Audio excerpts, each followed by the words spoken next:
Buenos días, señor Scorsese. Robert De Niro... Por favor, indique su nombre y el medio. Perdón, Javier Tolentino, Radio 3, El Séptimo Vicio.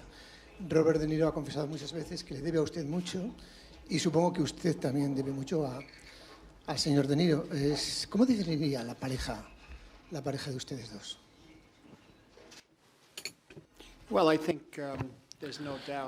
Creo que no hay duda de que le debo mucho.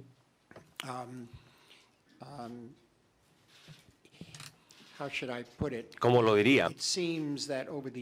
Parece que a lo largo de los años ha sido la mejor colaboración con un intérprete, por decirlo así,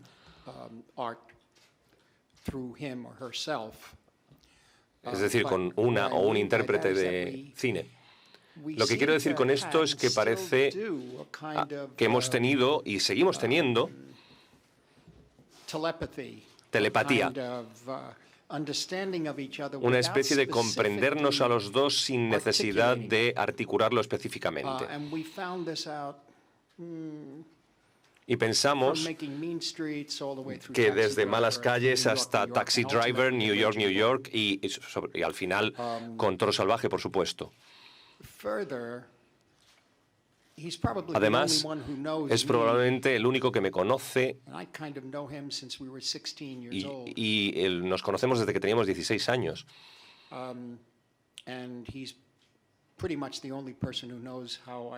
Es probablemente la persona que mejor sabe cómo crecí, cómo viví, la comunidad, la cultura, la subcultura en la que yo he vivido, de la que era parte.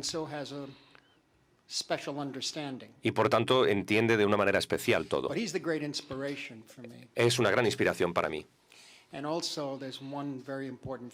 Y hay un factor muy importante también que hay que señalar. La confianza. A todos los niveles del trabajo creativo. Tenemos aquí la siguiente pregunta. Un segundo, ahora le pasan el micrófono. Hola, buenos días. Soy Carmen del programa Informe Semanal de Televisión Española. ¿Se oye? Sí. Bueno, yo le quería preguntar por una temática que usted ha abordado en su cine, que es el tema de las bandas de gángsters. Su próxima película probablemente pues, también va a hablar de este asunto. Es un tema en el que usted ha entrado y salido a lo largo de su cine. Y la pregunta es, al margen de sus propias películas, de las que imagino que se sentirá muy orgulloso, más o menos, le quería preguntar cuál es su película favorita de este tema, tema de gángsters, ¿no? Y por qué, y si quizás le hubiera gustado dirigir esa película, ¿no? Que puede ser su favorita. Usted como cinéfilo también, que es. Es una pregunta interesante.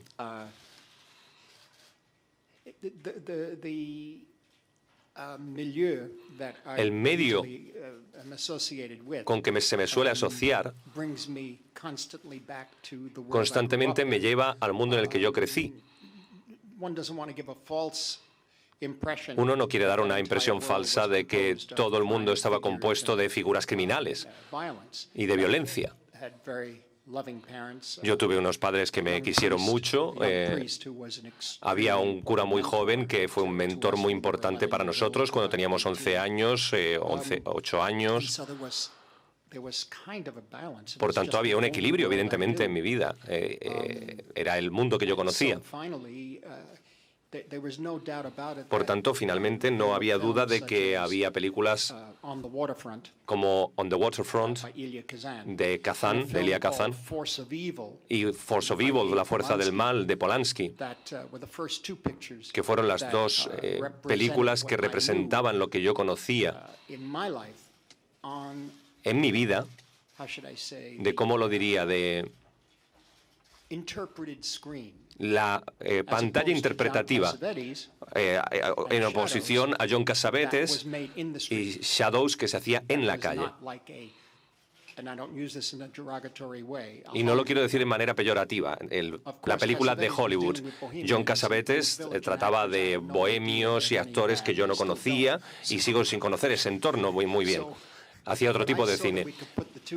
Pero creo que unimos los dos y en cualquier caso había películas extraordinarias, fantásticas del submundo que también he mencionado, que ya las he mencionado, On the Waterfront de Elia Kazan y The Force of Evil, que está conectada con De Palma y Scarface, por supuesto. Está toda la saga del Padrino, claro. Hay muchas muy interesantes. A propósito, muchas de estas películas que yo vi de esta índole era del 48 al 56. Esta era la época dorada del cine negro. No es que todo el cine negro tenía que ver con el crimen organizado, pero el tono de la vida que se contaba en esas películas, en esa época,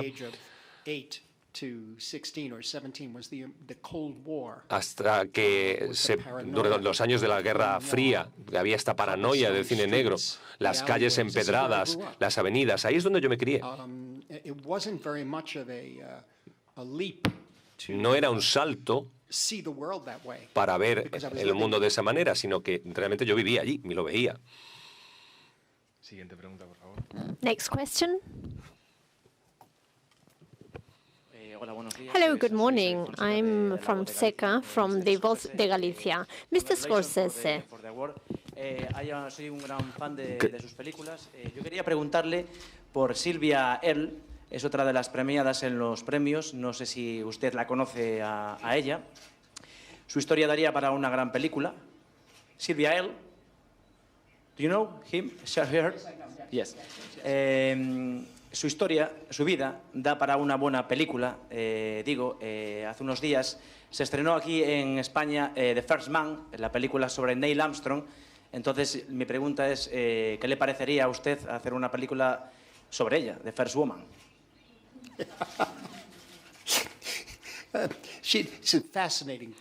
Es una persona fascinante y tiene un trabajo enorme tras de sí. Es una historia fantástica.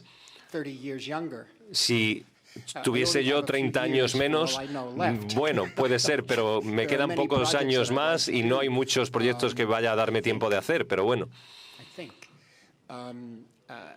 Creo, al menos.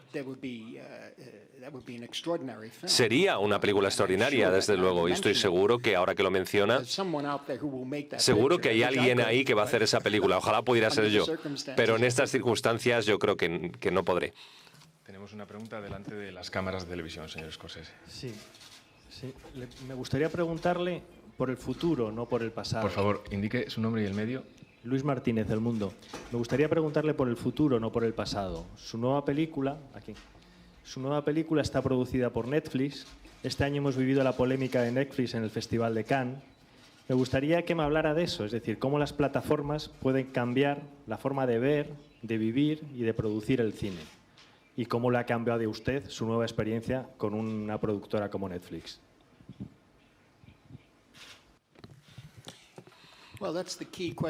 Bueno, esa es la cuestión clave de nuestra época en este momento. Lo que hay que proteger, al fin y al cabo, es la experiencia teatral que se produce. ¿Cómo lo podría decir? Para las películas que no son partes, que no son, por ejemplo, dibujos animados, que no son de superhéroes. No quiero juzgar en absoluto este tipo de películas, pero es otro tipo de público, audiencia de masas para disfrutar, pasar el rato, etc. Es otro enfoque. El cine del que yo vengo, o que intento mantener, restaurar, ¿cómo lo podría decir? Respetar, necesita finalmente ser visto con un público. Eso no significa necesariamente que estas películas no se puedan ver en casa, con grandes pantallas. Yo creo que hago ambas cosas, pero lo que tenemos que hacer en este momento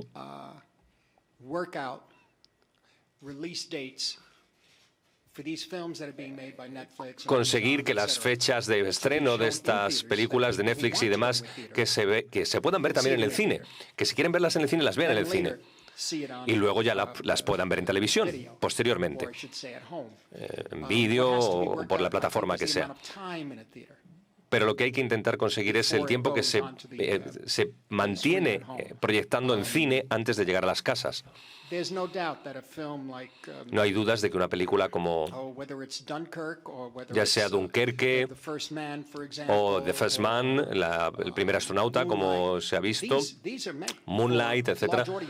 Todas estas películas están hechas para grandes públicos, para que las vean juntos, en familia o con amigos, etc. No estoy muy versado en el tema de Internet, la verdad. Pero sí veo a los jóvenes que hay a mi alrededor. Tengo una hija, veo cómo se comporta con sus amigos y cómo comen comida mientras ven estas películas, etcétera. ¿Cómo se produce eso? No sé si tienen Grubhub. Grubhub es una cosa de Estados Unidos que no sé si la tienen aquí.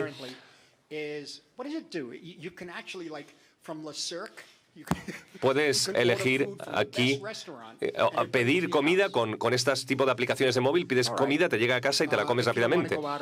Si no quieres salir, no tienes que salir, lo pides y te lo traen a casa. Pero no creo que estos restaurantes estén pensados para los clientes directamente. Sí, yo quiero estar en casa y que me lo traigan, pero a lo mejor hay otros que quieren salir y vivir la experiencia del restaurante con la gente. Y eso siempre va a estar ahí. Tenemos que proteger esto. Hay que finalmente proteger el respeto por el cine como arte, de modo que pueda ser apreciado por los públicos que asisten a los cines durante todo el tiempo que sea posible. Sin embargo, hay un factor muy importante. Muchas de estas películas que menciono no están apoyadas ya por los estudios. Ya no tienen dinero para hacer estas películas. Han dejado de apoyar a estos directores. Los que ponen el dinero ahora son Netflix, Amazon, Netflix en mi caso, llegado a este punto. Y esto es un factor esencial que hay que tener en cuenta. ¿De dónde van a salir las cifras para poder sustentar estas películas? Becas, fundaciones, no es suficiente. ¿Cómo vais a nutrir vuestro talento? Y además hay que añadir que estamos viviendo una revolución extraordinaria. No sabemos a dónde se dirige el cine. No sabemos dónde la imagen en movimiento, en qué se va a convertir. Han pasado ya 100 años de historia del cine y a lo mejor eso ha sido el cine lo que ha habido hasta ahora. Ahora entramos en una nueva fase, quizá. Como dice George Lucas, ahora vamos a tener a lo mejor 15 años de un agujero negro. No sabemos a dónde nos vamos a dirigir con toda esta tecnología que tenemos a nuestra disposición. Tal como estamos hablando ahora, nuestros hijos están viviendo una experiencia de cine completamente distinta. Y a lo mejor esa experiencia es en casa. Yo prefiero en la sala de cine. Pero, por otra parte, Netflix nos ha apoyado. Esta película que he hecho con De Niro, Pesci, Al Pacino y demás, no podíamos obtener financiación para esa película. Es un problema, por otra parte, que hay que resolver y lo será resuelto. Cuarón, por ejemplo. Roma es, ¿no? Esa es otra. Y todo Greengrass, etcétera. Todos estos les pasa igual. Y está separado de las series de televisión que dicen que es el nuevo cine. Yo no lo veo necesariamente así, que sea el nuevo cine las series. Tiene que ver más con las novelas, yo creo. Pero bueno, en cualquier caso, en cierta medida la imagen en movimiento seguirá estando ahí y será experimentada por grupos de personas que están juntas. Eso seguirá pasando. Creo que va a ser así. Siguiente pregunta, por favor. Sí. No.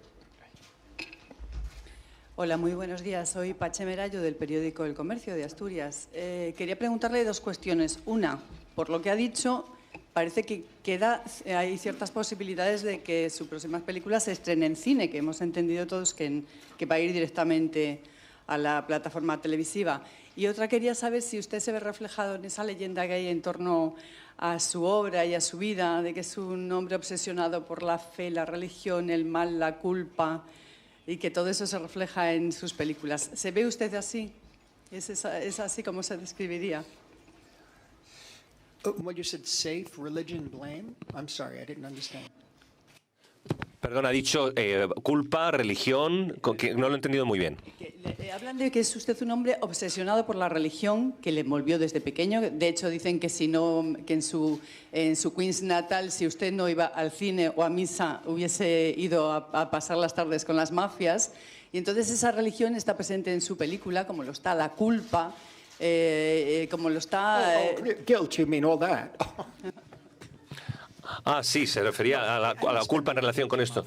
No, pero no pasaba las tardes con la mafia. Éramos niños jugando por la calle, pero qué narices, había gente peligrosa alrededor, pero era solo eso. Es como dices, ibas con las bandas pandilleras. No, estás creciendo y estás en ese entorno. Pero eso no te lleva a una moralidad de blanco y negro, esa es la diferencia.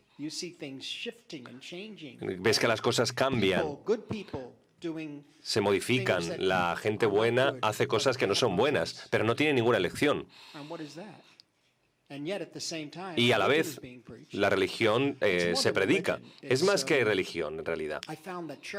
Encontré que la iglesia, la vieja catedral de San Patricio, la primera catedral católica de Nueva York, de 1812, que es muy viejo para América, para Estados Unidos, 1812. Esa iglesia que conocí con 8 o 9 años, con la escuela, que estaba cerca de allí, y que llevaban las hermanas de la caridad, pero esa iglesia era un lugar de asilo para mí, de un lugar seguro. No sé si lo había, un refugio realmente. La sociedad inmigrante de la que yo formaba parte, en el año 48 eran personas mayores, ya se estaban muriendo y eran emigrantes antiguos que venían de los contadini, de los campesinos de Sicilia, Calabria, etc. Eran parte del viejo mundo. Mis padres estaban ahí en medio. Nosotros nos convertíamos ya en americanos, en estadounidenses. Pero tenía sentido. Lo que yo oía en esa iglesia tenía sentido. Lo que predicaban entonces tenía sentido. Sobre todo había un sacerdote que era muy moderno y me gustaba mucho lo que decía. Y él fue el que intentaba ayudarnos a equilibrar lo que experimentábamos en la calle con cómo deberíamos vivir y cómo deberíamos vivir en nuestra fe. Eso para mí siempre fue algo que quería hacer. Ese era un lugar al que yo quería ir, esa iglesia. Lo intentaba.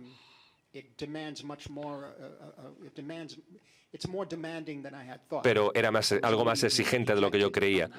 Rápidamente me echaron del seminario de preparatorio. Sin embargo, las preguntas y la base de lo que yo soy viene de ahí precisamente, de una combinación de cómo vivía yo entonces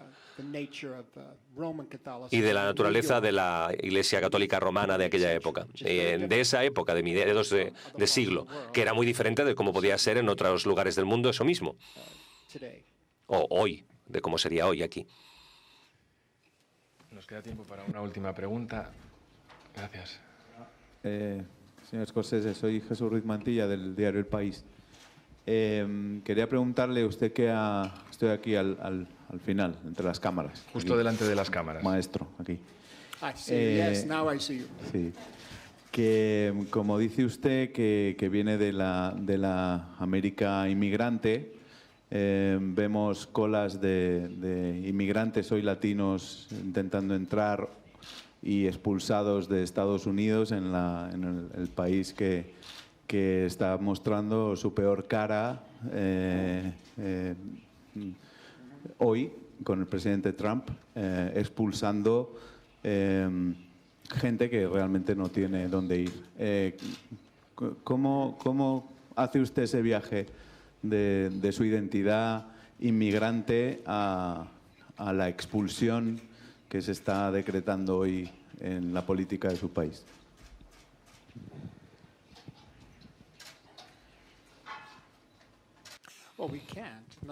No podemos. Esta política ya empezó en 1900. Si hubiera empezado esa política en 1909, yo no estaría aquí hoy. La mayor parte de los estadounidenses no estarían aquí. Como saben, hice una película, Gangs of New York, con la reacción contra los emigrantes irlandeses de Nueva York, que se les odiaban por el catolicismo que traían.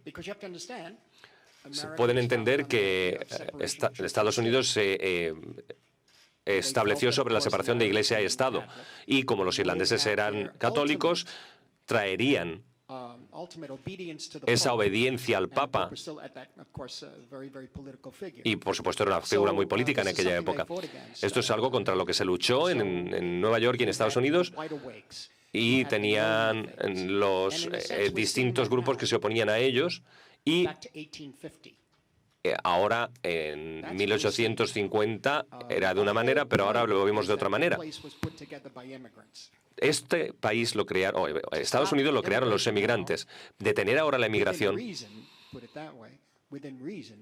dentro de algo razonable sería solo una fase, esperemos. Esto no deben olvidar tampoco que se puso una cuota de entrada para los italianos. Solamente unos pocos podían entrar. Decían, hay demasiados italianos, solo podrán entrar unos pocos. Y rechazaron a muchos. Hubo un momento que fue así. También es interesante saber que de los grupos más inmigrantes en Estados Unidos, los que más volvieron a casa fueron los italianos en los años 20. Porque les resultó muy difícil asimilar su entrada al país. Es un experimento la inmigración, de todos modos. Todo el mundo habla una lengua distinta, hay distintas religiones, todos viven juntos. Estamos intentando vivir juntos. Nunca va a ser fácil. Ahora es muy triste que esté pasando esto, incluso trágico en muchos casos. Pero el sentimiento de división es algo que es muy peligroso, muy peligroso. Pero esto va contra la idea básica de lo que es Estados Unidos. En la Estatua de la Libertad, como saben, dice, traednos a los que no tienen casa. Espero que esta fase pase y podamos trabajar todos juntos para cambiarlo.